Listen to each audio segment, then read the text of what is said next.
must thank the Oil and Gas Accountability Project, because we actually have a permanent monitor installed in Dish that records our air.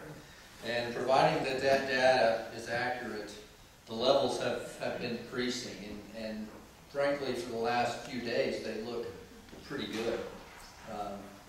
And so I'm optimistic that maybe things are getting cleaned up. I think the operators know that people are looking. Thanks to the help of Sharon and some of the folks in the room that have publicized this. And so I feel good about that, as good as you can. I obviously don't feel good about what Wilma just said. And I keep waiting for better and better news. But one thing that I did when I traveled around the United States to Marcellus Shale, and I went to Dimmock, Pennsylvania, and I talked to those people that Josh showed in Gasland, and I watched them talk about their water, and I thought, you know, we've got our air problems. I'm sure glad that we don't have any water problems. And so about 6 months ago, just outside of our corporate limits, there was a well drill. And just inside of our corporate limits is a home. Now, we have a pretty comprehensive drilling ordinance in Dish. And so I think they drilled as close as they could to our corporate limits to make sure that they were within the area that would be the 1,000-foot setback. So this is 500-600 feet from a home. And when that well was fractured and put on line, they started to get some sediment in their water. Well, it's not unusual to get some sediment in your water. It got to the point to where they needed to put a filtration system. So they went to Home Depot and they bought a filtration system. And for the next 6 months, they changed the filter once a month, and it seemed to function normally. Last Tuesday, they called me, and they said, you got to come see this. And what had happened is that this matter that's in their water had completely shut down their well.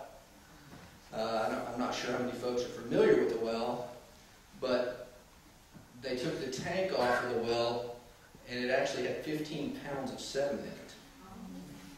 So they cleaned it out, put it all back together. They ran their water, took a shower, things like that, for about 30 minutes, and it completely shut their system down again. So this is what their water looks like now.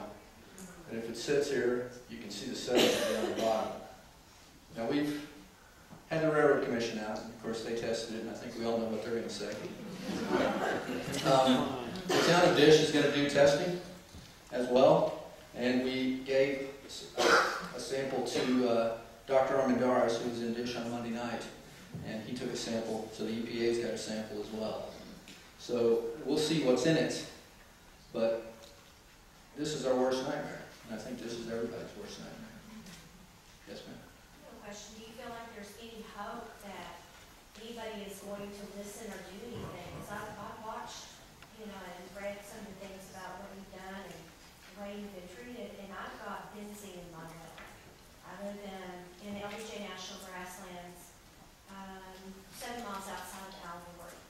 And I'm really concerned. My animals drink the benzene. I don't have a choice. I have horses. I'm too far away from the city to get city water, which concerns me. Where did they get their water from? What do I do? I'm at the very beginning of this, and I feel really scared. And this video tonight made me even feel really a whole lot worse. Well,